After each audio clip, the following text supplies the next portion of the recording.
Bismillahirrahmanirrahim. Assalamualaikum warahmatullahi wabarakatuh. Kembali lagi kita di pelajaran pendidikan agama Islam. Bagaimana kabarnya anak-anak? Semoga kita semua selalu sehat ya. Jangan lupa dijaga kesehatannya. Oke, sekarang kita masuk ke materi indahnya kebersamaan dengan sholat berjamaah, yaitu bab 4. Kalian bisa sambil dibuka bukunya, dicari bab 4-nya ya. Kita akan bahas sholat berjamaah. Sholat berjamaah adalah sholat yang dikerjakan oleh 2 orang atau lebih secara bersama-sama, dan salah seorang dari mereka menjadi imam, sedangkan yang lainnya menjadi makmum. Jadi sholat berjamaah ini adalah sholat yang dikerjakan secara bersama-sama, bukan sendiri-sendiri ya. Sholat berjamaah ini minimal dilaksanakan oleh 2 orang, yang satu jadi imam, yang satu jadi makmum. Jadi jumlah makmum minimal dalam sholat berjamaah itu 1 orang makmum ya. Kalau udah ada 1 orang makmum dan 1 orang imam itu sudah bisa sholat berjamaah. Hukum sholat berjamaah adalah sunnah muakkadah, yaitu sunnah yang sangat dianjurkan. Jadi hukumnya tidak sampai wajib, cuman di sini sunnahnya ini sunnah yang sangat-sangat dianjurkan, terutama bagi laki-laki ya. Keutamaan sholat berjamaah bila dibandingkan sholat munfarid atau sholat sendirian adalah dilipatkan 20 derajat. Pahalanya dilipatkan 27 derajat. Hadis Rasulullah, sesuai dengan hadis Rasulullah, An Ibnu Umar qala Rasulullah sallallahu alaihi wasallam, sholatul jamaati tafdalu ala sholatil fardhi bisabai wa isrina darajah. Jadi dari Ibnu Umar radhiyallahu an, Rasulullah sallallahu alaihi wasallam bersabda, sholat berjamaah lebih utama dibandingkan sholat sendirian dengan 27 derajat. Jadi kalau misalkan sholat sendirian dapatnya 1 pahala, kalau sholat berjamaah dapatnya bisa 27 pahala, seperti itu. Kemudian keistimewaan lain bagi orang yang rajin sholat berjamaah adalah akan dibebaskan oleh Allah Subhanahu wa Ta'ala dari api neraka ya. Seperti dalam hadis riwayat Ibnu Majah yang artinya dari Anas bin Malik radhiyallahu an, dari Nabi Muhammad sallallahu alaihi wasallam, sesungguhnya beliau bersabda, barang siapa sholat di masjid dengan berjamaah selama 40 malam dan tidak pernah tertinggal pada rakaat pertama dari sholat isya, maka Allah akan membebaskan baginya dari api neraka. Jadi yang rajin sholat berjamaah, insya Allah sama Allah akan dibebaskan dari api neraka nanti di akhirat ya. Makanya sering-sering sholat jamaah. Kemudian syarat sah sholat berjamaah. Jadi sholat berjamaah ini bisa sah kalau memenuhi syarat-syaratnya. Yang pertama, ada imam, pasti harus ada imamnya. Yang kedua, ada makmum. Nah, makmumnya ini berniat untuk mengikuti imam. Kalau misalkan udah ada imam terus ada orang lain lagi tapi si orang ini gak berniat untuk mengikuti imam, maka tidak bisa sholat berjamaah. Yang ketiga, sholat dikerjakan dalam satu majelis, maksudnya dalam satu tempat. Gak bisa sholat jamaah ini dikerjakannya di beda-beda tempat. Misalkan imamnya di masjid, terus makmumnya di rumah, itu gak bisa ya, karena tidak dalam satu tempat. Kemudian syarat selanjutnya sholat makmum sesuai dengan sholatnya imam. Jadi sholat yang dikerjakan itu sama, misalkan sama-sama sholat asar, sama-sama sholat zuhur gitu ya. Itu tadi syarat sahnya sholat berjamaah. Selanjutnya syarat menjadi imam. Jadi kan di dalam sholat berjamaah ini ada makmum dan ada imam. Nah, sini ada syarat-syaratnya untuk menjadi imam. Siapa saja orang yang bisa menjadi imam. Syarat yang pertama, mengetahui syarat, rukun, dan perkara yang membatalkan sholat. Jadi orang yang boleh jadi imam itu harus mengetahui segala sesuatu tentang sholat, itu intinya. Kemudian fasih dalam membaca ayat Al-Quran itu wajib ya. kalau mau jadi imam ya harus lancar baca Al-Qur'annya gitu.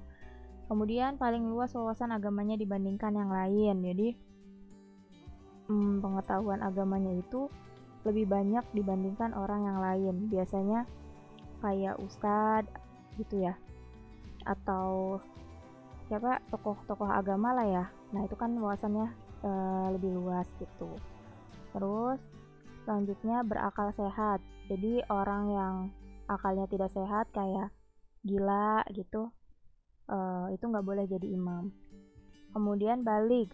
Nah jadi harus mencapai usia balik. Jadi kalau misalkan ada anak kecil walaupun dia udah fasih membaca Al-Qur'annya, terus dia pengetahuan agamanya banyak gitu, cuman dia belum balik, nah dia nggak boleh jadi imam. Selanjutnya berdiri pada posisi paling depan.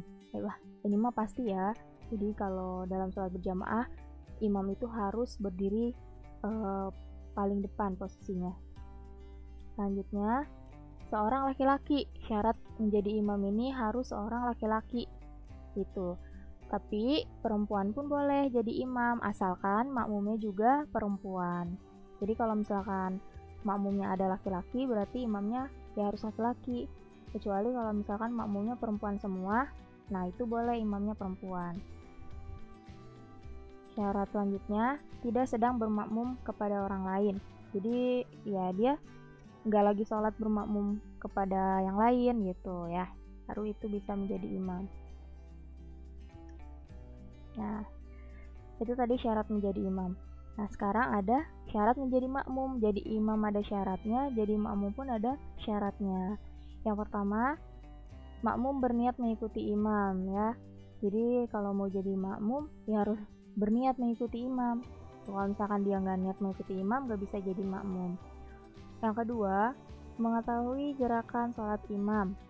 Jadi si imamnya ini kita bisa tahu si imam ini rukunya kapan, i'tidalnya kapan gitu, kita bisa tahu dari suaranya gitu ya. Jadi ya pokoknya harus tahu gerakan sholat imam.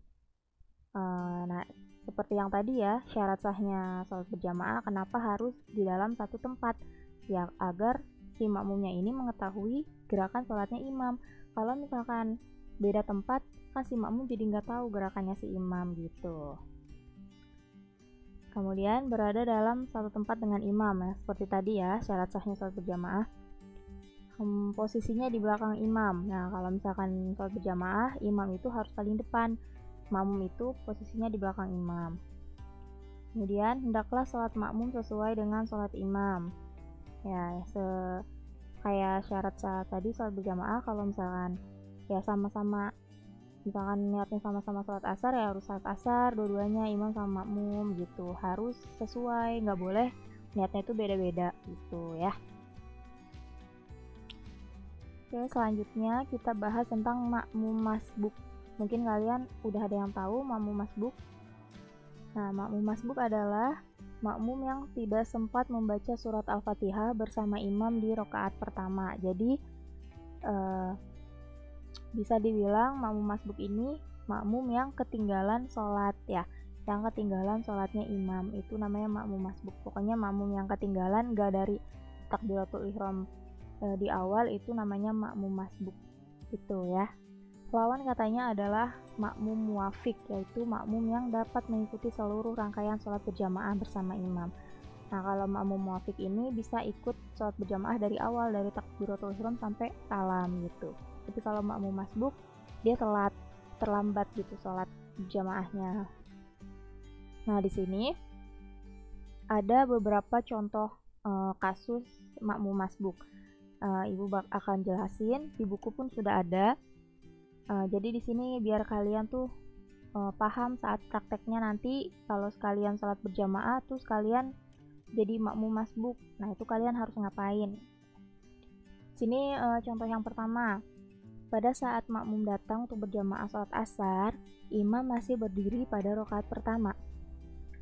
Makmum berniat takbiratul ihram dan membaca Al-Fatihah. Namun sebelum selesai membaca Al-Fatihah, imam ruku. Maka dalam keadaan ini makmum harus segera ruku mengikuti imam tanpa harus menyelesaikan bacaan Al-Fatihah. Jadi kalau misalkan kalian mau berjamaah, tapi pas udah nyampe masjid ternyata si kalian tuh udah ketinggalan, imamnya tuh lagi pokoknya udah berdiri tapi udah ngelewatin takbiratul ihram lah, kan kalian berarti ketinggalan ya. Nah kalau kayak gitu pas kalian datang kalian langsung niat, langsung takbiratul ihram, langsung baca al-fatihah. Nah tapi ternyata di tengah-tengah kalian membaca al-fatihah imamnya ini udah ruku gitu. Nah itu kalian harus langsung ruku, gak perlu diselesaikan bacaan al-fatihahnya gitu ya. Jadi harus ruku, harus langsung mengikuti imam ruku gitu ya. Nah makmum semacam ini masih dinyatakan mendapatkan seluruh rakaat bersama imam. Jadi pada saat imam menutup sholat dengan salam, makmum tersebut ikut salam.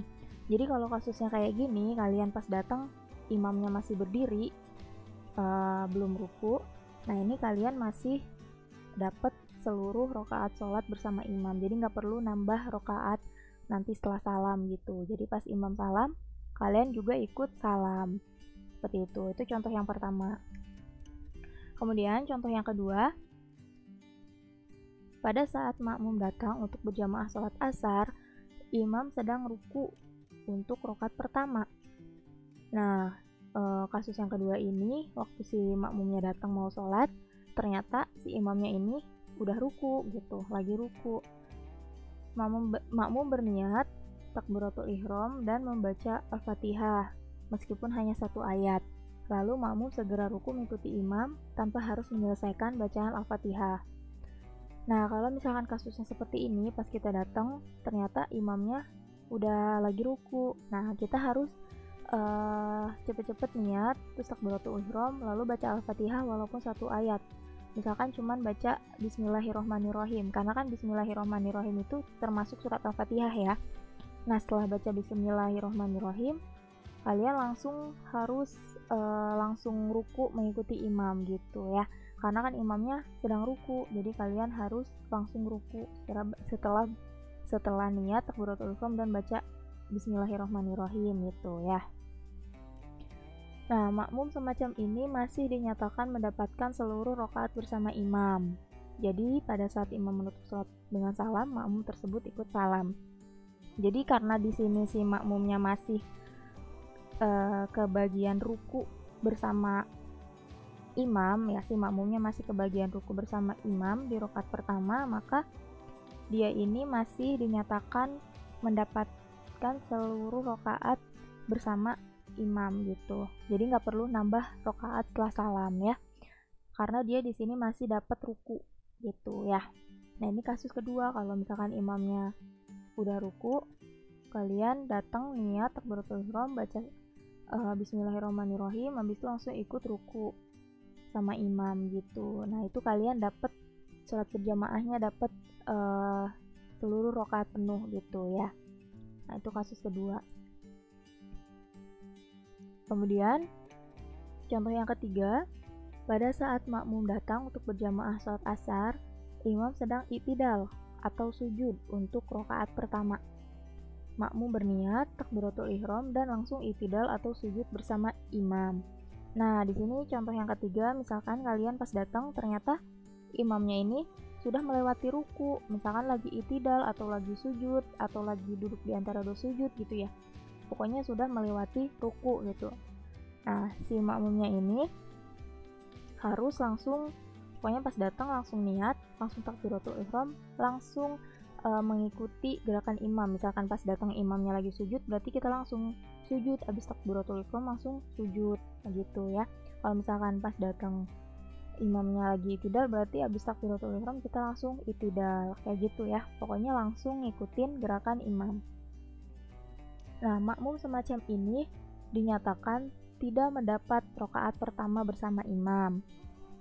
Jadi pada saat imam menutup sholat dengan salam, makmum berdiri lagi untuk menambah kekurangan rakaat yang belum selesai. Jadi kalau misalkan ini kan udah ketinggalan ruku bareng imam, nah jadi dia ini kayak kurang satu rakaat gitu sholatnya ya, kalau makmumnya ketinggalannya udah lebih dari ruku. Jadi makmumnya ini nanti di rakaat terakhir pas si imam salam, makmumnya ini harus berdiri lagi menambah kekurangan rokaatnya. Kalau pas dia datang di rokaat pertama terus si imamnya ini udah sujud, berarti kan dia ketinggalan 1 rakaat ya, berarti nambahnya 1 rakaat. Kalau misalkan si makmumnya datang pas rakaat kedua terus si imamnya lagi sujud, berarti dia gak dapet 2 rakaat kan, ketinggalan 2 rakaat. Berarti pas imamnya salam, si makmumnya berdiri lagi nambah 2 rakaat, seperti itu ya. Kalau misalkan ketinggalannya 3 rakaat, berarti nambahnya 3 rakaat gitu ya. Itu contoh yang ketiga. Pokoknya kalau misalkan ketinggalannya sudah melebihi ruku, si imamnya ini udah ngelewatin ruku, nah itu kita sebagai makmum masbuk tidak mendapatkan rakaat itu gitu ya. Itu jadi harus nambah rakaat. Nah, itu penjelasan dari makmum masbuk. Selanjutnya, halangan sholat berjamaah. Jadi kan di sini sholat berjamaah tadi hukumnya sunnah muakkad ya, sangat dianjurkan, tetapi hampir wajib kalau buat laki-laki ya. Nah, di sini boleh nih tidak sholat berjamaah kalau mengalami hal-hal berikut. Pertama, hujan deras. Jadi hujannya itu bener-bener deras banget, terus ada angin, pokoknya yang bikin kita ini susah buat datang ke masjid. Nah, itu boleh sholat sendiri di rumah. Yang kedua, angin. Maaf ya, itu kurang huruf N. Angin kencang yang sangat membahayakan. Jadi anginnya tuh bener-bener kencang banget atau sampai puting beliung, karena kan terus kalau misalkan kita keluar kan takut ya. Nah, itu boleh sholat sendiri di rumah. Kemudian sakit yang mengakibatkan susah berjalan. Sakit, misalkan kaki kita habis kena kecelakaan gitu, atau kita sakit pusingnya itu yang pusing banget. Kadang kan kalau misalnya kita pusing banget kan susah jalan ya. Nah, itu kalau sakit yang bener-bener nggak bisa kita buat jalan, itu boleh sholat sendiri di rumah. Lalu sangat ingin buang air besar atau buang air kecil. Misalkan udah mau ke masjid, tiba-tiba kita mules gitu. Nah, itu boleh nggak jadi ke masjid gitu ya. Kemudian karena baru makan makanan yang baunya sukar dihilangkan. Misalkan kita habis makan pete atau habis makan jengkol, pokoknya habis makan makanan yang baunya ini susah hilang gitu dari mulut kita. Nah, itu kita boleh sholat sendiri di rumah. Karena kalau misalkan kita tetap berangkat ke masjid, kita ini dikhawatirkan akan mengganggu jamaah yang lain gitu, karena mulut kita bau karena habis makan makanan yang bau gitu. Nah, selanjutnya tata cara sholat berjamaah. Kalau yang sudah sering sholat berjamaah pasti udah lancar kayak tata cara sholat berjamaahnya. Sholat berjamaah diawali dengan azan dan iqomah. Jika tidak memungkinkan, cukup dengan iqomah. Jadi harus ada azan dan iqomah dulu baru bisa mulai sholat berjamaah. Kemudian barisan sholat atau saf di belakang imam diisi oleh makmum laki-laki dan makmum perempuan di belakangnya. Jadi aturannya gitu, habis imam belakangnya makmum laki-laki, di belakangnya makmum laki-laki baru makmum perempuan. Tuh. Kemudian imam membaca bacaan sholat, ada yang nyaring dan ada yang dilirihkan atau yang pelan suaranya. Jadi imam ini enggak selalu baca bacaan sholat itu kenceng gitu, ada yang kenceng, ada yang pelan. Nah, bacaan yang dinyaringkan yaitu takbiratul ihram, takbir intikal, tasmi, dan salam. Takbiratul ihram itu takbir yang pertama ya. Takbir intikal tuh takbir setiap gerakan kayak ruku gitu ya, sujud gitu. Terus tasmi itu kalau bangun dari ruku atau itidah itu sami Allahu liman hamidah, itu tasmi. Dan salam di akhir itu salam, nah itu harus dinyaringkan. Kemudian yang kedua, bacaan Al-Fatihah dan ayat Al-Quran pada 2 rakaat pertama sholat maghrib, isya, dan subuh. Kalau sholat maghrib, sholat isya, dan sholat subuh, rakaat 1 dan rakaat kedua imamnya ini baca Al-Fatihah dan ayat Al-Qurannya ini harus dinyaringkan. Tapi kalau misalkan sholat zuhur dan asar, baca Al-Fatihah dan ayat Al-Qurannya ini harus pelan si imam ya. Kemudian yang ketiga, bacaan amin bagi imam dan makmum setelah imam selesai membaca Al-Fatihah yang dinyaringkan. Jadi kalau tadi ya, sholat maghrib, isya, subuh kan baca Al-Fatihahnya si imam dinyaringkan. Nah, selesai sholat baca Al-Fatihah ini, imam dan makmum membaca amin bareng-bareng. Nah, itu dinyaringkan baca aminnya. Tuh. Kemudian makmum harus mengikuti gerakan imam dan tidak boleh mendahului imam. Jadi si makmum ini harus ngikutin si imam. Misalkan kalau imamnya belum ruku, ya makmum gak boleh ruku duluan gitu. Jadi harus nungguin si imam, harus ngikutin gerakan imam, gak boleh mendahului gerakan imam. Setelah salam, imam dan makmum membaca zikir dan doa bersama-sama atau sendiri-sendiri. Setelah salam, setelah selesai sholat, baca zikir dan doa, boleh bareng-bareng dipimpin imam atau boleh sendiri-sendiri, seperti itu. Kemudian ada keutamaan sholat berjamaah. Apa saja keutamaan yang akan kita dapatkan kalau kita sholat berjamaah? Yang pertama, menjalin silaturahmi antar sesama. Maaf ya, typo tuh, sesama ya itu. Menjalin silaturahmi antar sesama, karena kan sholat berjamaah itu sholat yang dikerjakan bersama-sama ya, bareng-bareng. Nah, itu sama aja kita seperti menjalin silaturahmi gitu. Itu keutamaannya. Kemudian mengajarkan hidup disiplin, saling mencintai dan menghargai. Disiplin, jadi kalau misalnya sholat berjamaah kan gak boleh ketinggalan ya, harus bareng-bareng gitu. Nah, itu harus mengajarkan kita hidup disiplin biar kita gak telat gitu. Kemudian menjaga persatuan, kesatuan, dan kebersamaan, karena sholat berjamaah itu kan bersama-sama, bareng-bareng gitu. Jadi seperti kita menjaga persatuan dan kesatuan gitu. Kemudian menahan dari kemauan sendiri atau egois, karena kan kita harus menuruti gerakan imam ya, nggak boleh sesuai kemauan kita sendiri. Udahlah saya mau duluan aja. Nah, itu kan nggak boleh ya. Jadi di sini juga mengajarkan kita agar kita tidak egois. Yang terakhir, mengajarkan kepatuhan seorang muslim kepada pimpinannya. Jadi kalau misalnya sholat berjamaah kan imam ini sebagai pemimpin. Nah, kita sebagai makmum itu dilatih supaya taat kepada pemimpin gitu. Karena kan makmum ini harus mengikuti imam, gak boleh mendahului, pokoknya harus mengikuti imam. Imam ruku baru kita ruku, imam itidal baru kita itidal. Kita gak boleh mendahului imam gitu ya. Itu keutamaan sholat berjamaah. Selanjutnya, cerminan perilaku orang yang cinta sholat berjamaah. Jadi orang yang senang sholat berjamaah itu perilakunya bisa seperti ini di kehidupan sehari-hari. Ketika masuk waktu sholat, segera menuju ke masjid. Jadi kalau orang yang udah suka sholat berjamaah, biasanya kalau udah masuk waktu sholat ya buru-buru datang ke masjid gitu. Kemudian dia azan atau nanti mendengarkan azan di dalam masjid. Yang kedua, ketika mendengar azan, segera menuju ke masjid. Nah, kalau misalkan kita udah biasa sholat berjamaah, pas di rumah dengar azan, kita langsung siap-siap menuju ke masjid untuk sholat berjamaah. Kemudian mengajak teman-temannya untuk sholat berjamaah. Karena kita udah suka sholat berjamaah, maka kita juga pengen kan ngajak teman-teman kita untuk sholat berjamaah. Yang keempat, suka menjalin tali silaturahmi antar sesama di masjid. Tuh, karena sholat berjamaah bareng-bareng di masjid, ya berarti jadi kita jadi orang yang suka menjalin silaturahmi karena kita suka sholat berbareng-bareng gitu. Kemudian sering mendatangi majelis taklim untuk menuntut ilmu agama. Karena kita terbiasa ke masjid untuk sholat berjamaah, maka nantinya dengan sendirinya juga kita bakal terbiasa datang ke majelis taklim untuk menuntut ilmu agama. Tidak suka membeda-bedakan status sosial seseorang.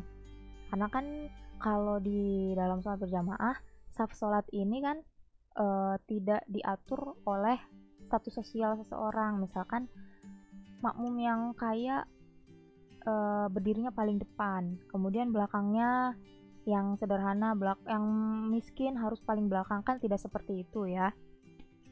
Kalau misalkan makmum kan semuanya sama gitu, mau posisinya dimanapun itu sama, itu makmum ya.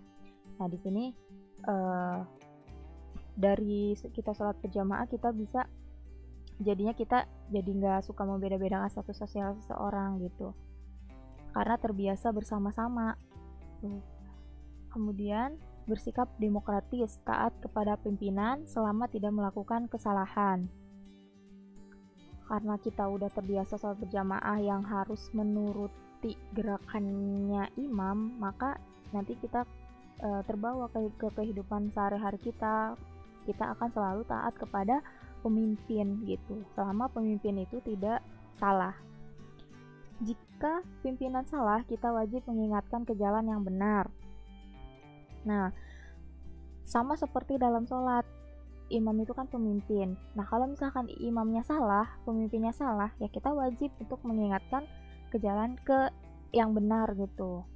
Nah, di sini mungkin udah pada tahu ya caranya mengingatkan imam. Ibu ingatkan kembali, kalau misalkan laki-laki, makmum laki-laki, misalkan imamnya salah, bisa mengingatkan imam dengan cara menyebut kata subhanallah. Jadi kalau misalkan imamnya salah, langsung aja sebut subhanallah gitu. Nanti pastikan imam itu kan orang yang mengerti ya aturan sholat. Jadi kalau misalkan makmumnya ada yang bilang subhanallah, pasti dia nyadar ada yang salah nih dia sholatnya gitu ya. Nah, kalau misalkan makmum perempuan itu dengan menepuk tangan sekali aja, telapak tangan kanan menepuk punggung tangan kiri itu sekali, jangan berkali-kali, sekali aja buat ngingetin, tepuk sekali. Nah, kalau misalkan berarti kan kalau kayak gitu, misalkan imamnya perempuan kan makmumnya perempuan juga. Nah, si imamnya salah, makmumnya ngingetin dengan cara menepuk telapak tangan kanan ke punggung tangan kiri sekali. Nah, di situ nanti imamnya pasti ngerti bahwa ada yang salah di dalam sholatnya gitu ya. Nah, jangan lupa tuh cara mengingatkan imam yang salah ya. Kalau laki-laki ini menyebut kata subhanallah, tapi kalau perempuan ini menepuk telapak tangan kanan ke punggung tangan kiri gitu ya. Kemudian menjaga persatuan, kesatuan, dan bersikap demokratis. Karena sudah biasa sholat bareng-bareng, maka dia akan senantiasa menjaga persatuan. Akhirnya materi kita sudah selesai juga. Ibu mohon maaf kalau ada kata-kata ibu yang salah. Cukup sekian dari Ibu. Wassalamualaikum warahmatullahi wabarakatuh.